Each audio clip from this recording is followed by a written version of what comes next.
adalah gembalaku,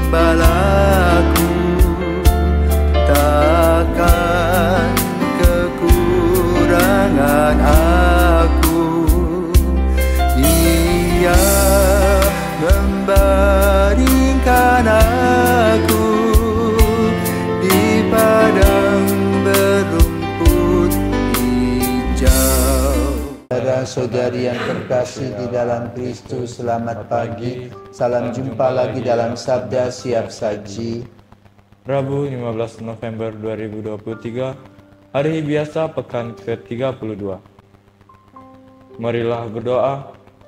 Dalam nama Bapa dan Putra dan Roh Kudus. Amin. Allah Bapa sumber kebijaksanaan, Engkau senantiasa memperhatikan umat-Mu dalam setiap peristiwa hidup kami. Jadikanlah kami pemimpin yang baik bagi diri sendiri, keluarga, dan sesama dalam kekudusan, turut teladan Yesus Kristus Putra-Mu. Sebab Dialah Tuhan pengantara kami, yang bersama dengan Dikau dalam persatuan Roh Kudus, hidup dan berkuasa Allah sepanjang segala masa. Amin. Tuhan bersamamu dan bersama rohmu. Inilah Injil Yesus Kristus menurut Lukas. Dimuliakanlah Tuhan. Lukas bab 17 ayat 11 sampai dengan 19.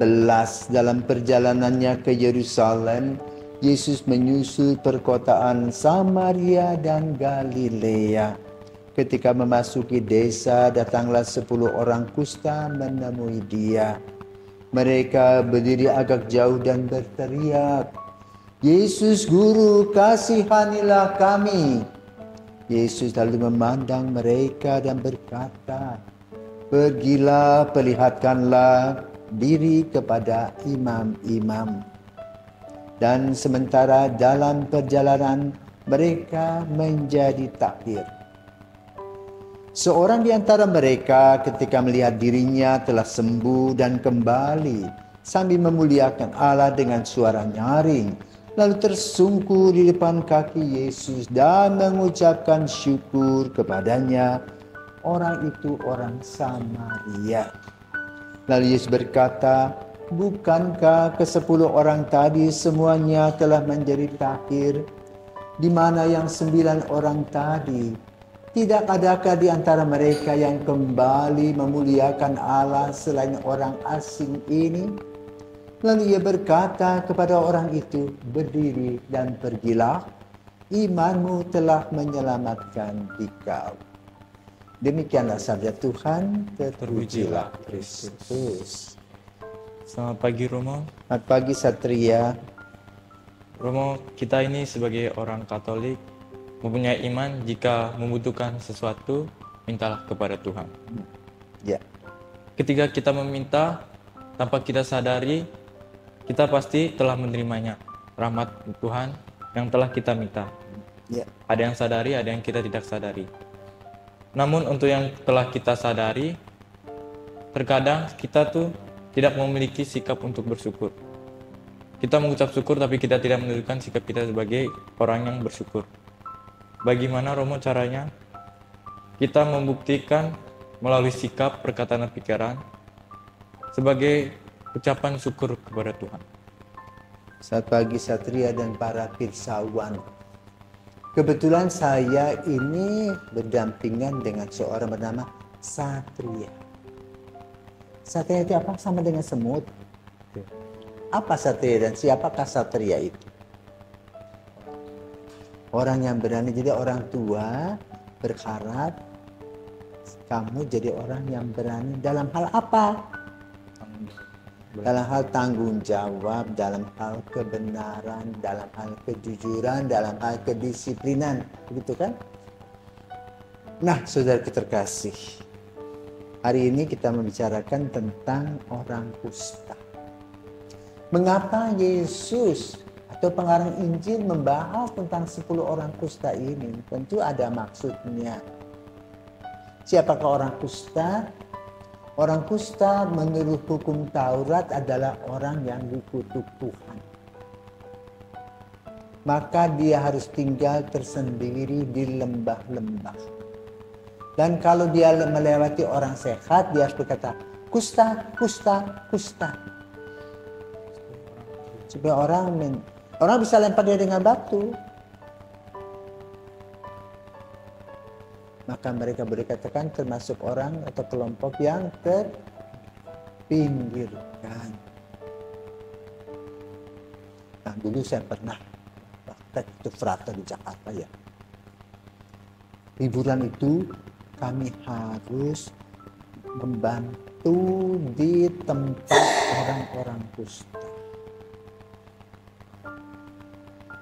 Waduh, sebelum berangkat itu takut.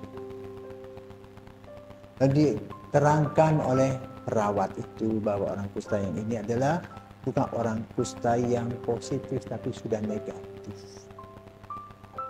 Jadi tidak perlu takut ketularan. Dan mereka juga sama-sama manusia seperti kita. Ya lalu apa boleh buat? Kami mesti pergi tinggal bersama mereka 2 minggu. Terus terang saya pertama kali bertemu dengan mereka itu rasa jijik. Karena ada yang telinganya tidak ada. Hidungnya tinggal separuh. Tangannya juga, jarinya juga sudah putus-putus, ada tinggal segini saja. Nah jadi ketika bersalaman itu dia sampaikan bahwa kita harus serius memegang erat-erat. Tangan sudah tidak ada, kita harus pegang erat-erat. Ada koreng-koreng di sana. Jadi saya terus terang seharian tidak makan, tidak minum, tapi karena perut lapar besoknya makan juga. Pasrah, ya.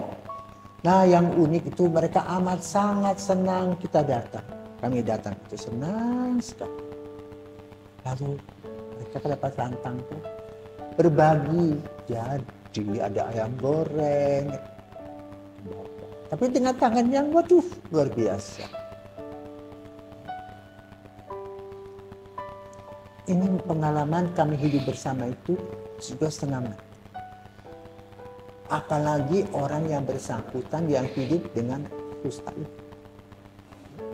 Pada zaman kita, mereka ya tersendiri tetapi tidak dihukum seperti zaman dulu karena sudah diketahui pengobatannya.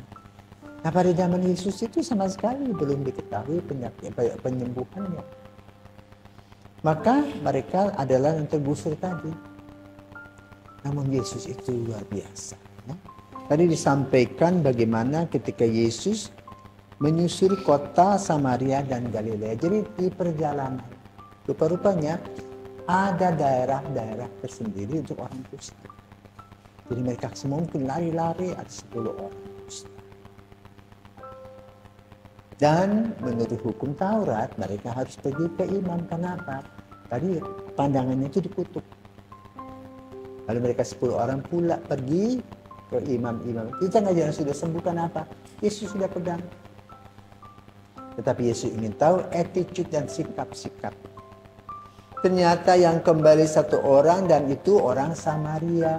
Sementara yang 9 orang Yahudi. Jadi yang satu ini ingin disampaikan oleh Yesus bahwa orang Samaria ini yang boleh katakan harkatnya lebih rendah daripada orang-orang Yahudi itu tahu diri. Maka kadang-kadang kita ini sebagai manusia merasa diri hebat, tetapi sikap kita itu mencerminkan sikap mudah, tidak tahu bersyukur, tidak tahu berterima kasih. Sudah duduk lupa berdiri. Seperti tempat sampah naik ke meja. Bermegah-megah seperti burung merah padahal kita tidak buat apa-apa. Nah disinilah Injil hari ini mengajarkan kepada kita.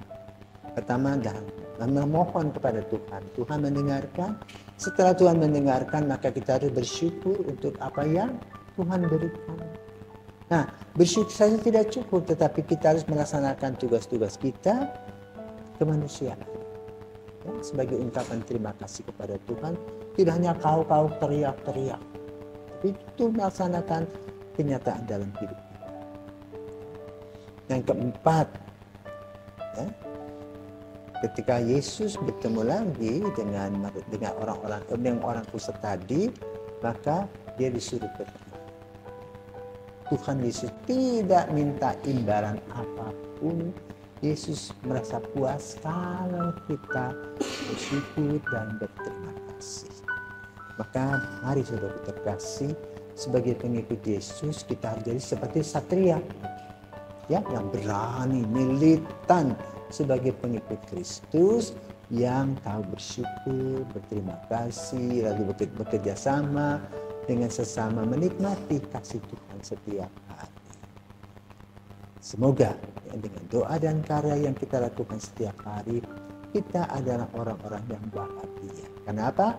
Boleh berpartisipasi dalam karya kasih Tuhan.